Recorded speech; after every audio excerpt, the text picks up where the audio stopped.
बसंत पंचमी का पर्व हमें कब और कैसे मनाना है।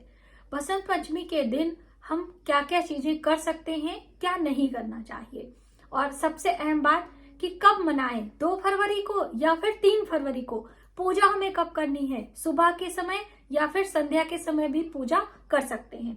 इस दिन हम माता जी को भोग प्रसाद क्या अर्पित करें, साथ ही अपने बच्चों से कौन से ऐसे कार्य करवाने चाहिए जिससे कि पूरे सालों साल उनके विद्या बुद्धि में प्रखरता आए। बहुत सारी बातें बसंत पंचमी पर्व से संबंधित इस वीडियो में हम आपके साथ शेयर करना चाहते हैं। नमस्कार, वेलकम टू माय चैनल। मैं हूं मनीषा। आप सभी को बसंत पंचमी की हार्दिक शुभकामनाएं। आपके जीवन में माता सरस्वती की कृपा सदैव बनी रहे, यही मेरी शुभकामना है। देखिए, बसंत पंचमी एक ऐसी तिथि है जिसे अबूझ मुहूर्त के नाम से भी जाना जाता है। इस दिन आप किसी भी नए कार्य की शुरुआत कर सकते हैं। कोई आप जैसे कि शुभ कार्य होते हैं, अपने मकान दुकान की शुरुआत है, विवाह की शुरुआत है, यहाँ तक कि इस दिन विवाह भी किए जाते हैं। आप पहले से आपका विवाह तय है तो आप इस मुहूर्त में विवाह कर सकते हैं, बहुत ही अच्छा माना जाता है। और बसंत पंचमी का पर्व कब मनाना है, तो देखिए, माघ मास की शुक्ल पक्ष की पंचमी तिथि पर बसंत पंचमी का पर्व मनाया जाता है।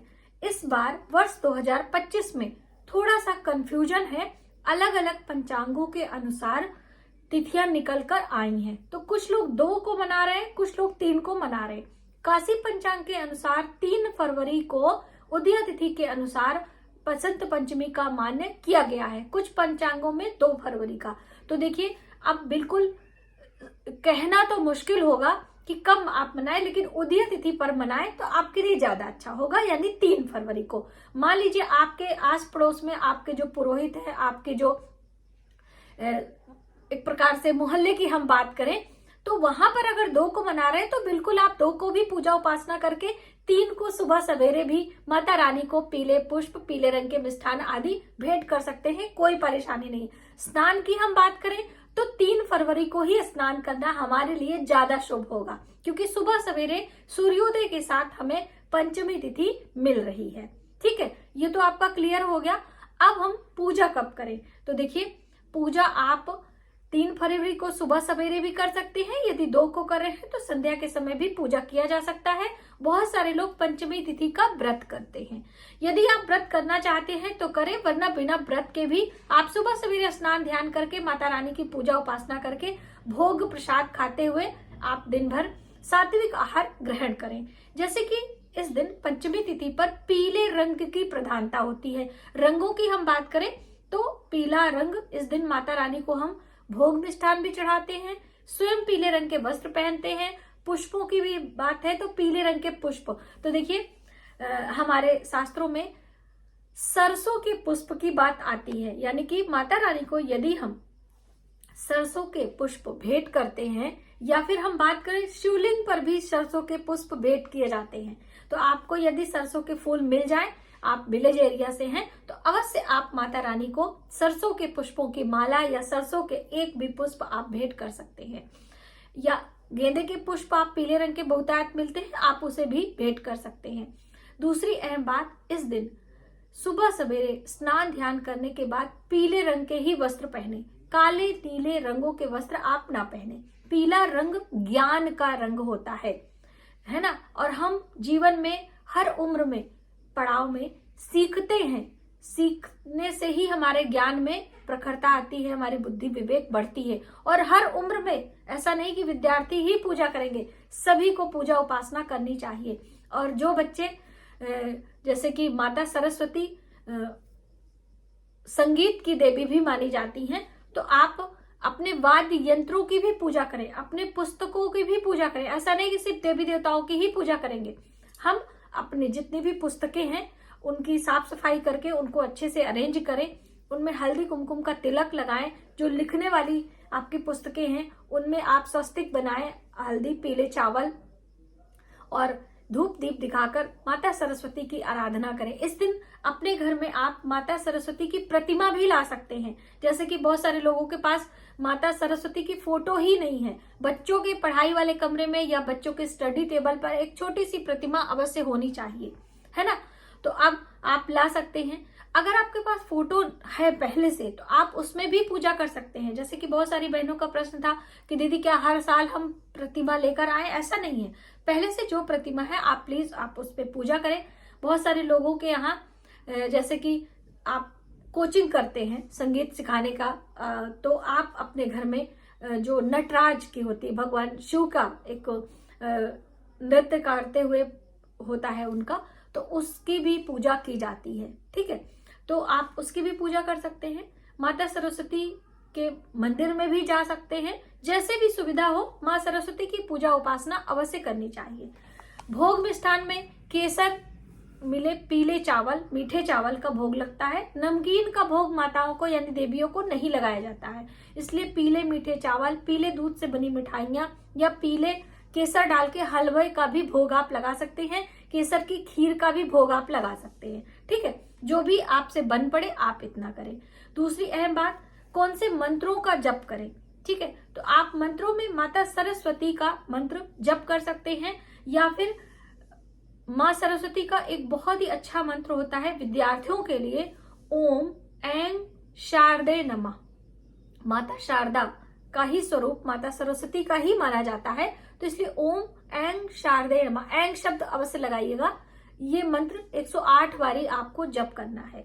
पीले हल्दी की माला जो होती है उस पे भी आप कर सकते हैं, या फिर रुद्राक्ष की माला पर भी आप मंत्रों का जप कर सकते हैं। सुबह शाम कभी भी जब भी आपको अवसर मिले आप मंत्र का जप अवश्य करें। और आपके घर छोटे बच्चे हैं, विद्यार्थी हैं, अभी पठन पाठन में उनका रुचि है, रुझान है और नहीं भी लग रहा है, तो ये चंदन अवश्य बनाएं। जैसे कि विद्यार्थियों को भी इस दिन माताओं को पूजा करवाना चाहिए, तो केसर, हल्दी, गंगा जल मिलाकर एक चांदी की कटोरी तैयार करें और उसको अच्छे से माता रानी की पूजा में चंदन आप इस्तेमाल करें। और फिर वही चंदन आप अपने बच्चों के मस्तक पर लगाएं। अपने बच्चों को पूजा करने के लिए यानी माता रानी को धूप दीप दिखाने के लिए बोले, अपने पुस्तकों को भी पढ़ने के लिए बोले। बहुत सारे लोगों के मन में ये रहता है कि हमें इस दिन पढ़ाई नहीं करनी है, ऐसा नहीं है। स्कूल में, कोचिंग में इसलिए छुट्टी होती है क्योंकि आपको बहुत सारी अरेंजमेंट करनी पड़ती है पूजा पाठ के लिए, साफ सफाई के लिए। इस दिन छुट्टियां होती हैं, तो छुट्टियों का ये मतलब थोड़ी है कि आप पढ़ाई नहीं करोगे। आखिर आप चाहे धार्मिक पुस्तकें पढ़ें, चाहे आप हनुमान चालीसा, सरस्वती चालीसा, या हम बात करें मंत्रों का जप, एक प्रकार का वो भी पठन पाठन के अंतर्गत आता है। तो जब हम कुछ नहीं पढ़ेंगे तो मंत्रों का जप कैसे करेंगे। सरस्वती चालीसा या कोई भी मंत्र पाठ आपको करना है और अपनी पुस्तकें भी पढ़ना है। ऐसा नहीं कि हम पुस्तकों को नहीं पढ़ेंगे। आप माता सरस्वती के सामने अपने नृत्य का प्रदर्शन कर सकते हैं। आप अपनी मधुर वाणी में माता सरस्वती का गायन कर सकते हैं, यानी कि उनको प्रसन्न कर सकते हैं गाकर अपनी वाणी के द्वारा, ऐसा भी कर सकते हैं, ठीक है। तो इस दिन आप अपने वाद्य यंत्रों की पूजा, पुस्तकों की पूजा, माता सरस्वती के प्रतिमा की पूजा अवश्य करें। अब अबूझ मुहूर्त है, तो कोई भी नया काम आप पहले से सोच रहे हैं कि हमें करना है, कोई बच्चों को एग्जामिनेशन का फॉर्म डालना है, या हम बात करें अपने न्यू पूजा है, गृह प्रवेश है, कुछ भी करना है तो भी आप ये कर सकते हैं। 2 को भी 3 को भी, क्योंकि 2 तारीख को भी पंचमी तिथि 9:14 से स्टार्ट हो रही है, ठीक है। बहुत लोग कह रहे हैं कि सुबह 6 बजे से, लेकिन 6 बजे से नहीं है, आपको 9 बजे से मिल रही है, ठीक है। तो आप इस तरह से इन छोटी छोटी बातों का ध्यान रखते हुए बसंत पंचमी के दिन माता सरस्वती की पूजा मंदिर में, घर में, कहीं भी, आपके स्कूल में भी हो रही है तो वहां भी आप कर सकते हो। और पीले रंग के वस्त्र अवश्य पहने। पूरे पीले वस्त्र नहीं है तो पीले रंग का दुपट्टा या पीले रंग का आप कुछ भी ले सकते हैं। पीले पुष्प अपने बालों में भी लगा सकते हैं, जो प्रसाद का पुष्प होता है। आप अपने घर को सजा भी सकते हैं। जैसे मैंने आपको पहले ही बताया, पीला रंग ज्ञान का होता है, तो हमें ज्ञान अर्जित करना है, तो पीले रंग की प्रधानता, पीले रंग की चीजों का इस्तेमाल इस दिन अवश्य करना चाहिए। और जो लोग नवरात्रि का व्रत कर रहे हैं, तो पंचमी तिथि है तो माता स्कंद की पूजा इस दिन करते हैं। माँ स्कंद की गोदी में कार्तिकेय भगवान जो माता पार्वती के पुत्र हैं, भगवान गणेश के भाई हैं, उनकी भी पूजा की जाती है। और इस दिन पीले रंग के भोग और पीले रंग के पुष्प माता स्कंद को भी चढ़ाया जाता है। जब मैंने नवरात्रि में आपको अलग अलग दिनों की पूजा बताई थी तो उसमें यह भी क्लियर है कि 5वें दिन माँ दुर्गा के 5वें स्वरूप माता स्कंद की पूजा की जाती है और पीले रंग की प्रधानता होती है। और देखिए बसंत पंचमी में माता सरस्वती की भी पूजा में, तो इस तरह से आप पूजा उपासना करके माता की कृपा प्राप्त कर सकते हैं। तो आज की वीडियो में बस इतना ही। यदि हमारी जानकारी आपको थोड़ी सी भी हेल्पफुल लगे तो प्लीज वीडियो को ज्यादा से ज्यादा लोगों में शेयर करें, आने वाले वीडियो के लिए सब्सक्राइब करें। मिलते हैं एक नई जानकारी के साथ नए वीडियो में, तब तक आप अपने परिवार का ख्याल रखें। जय माता दी।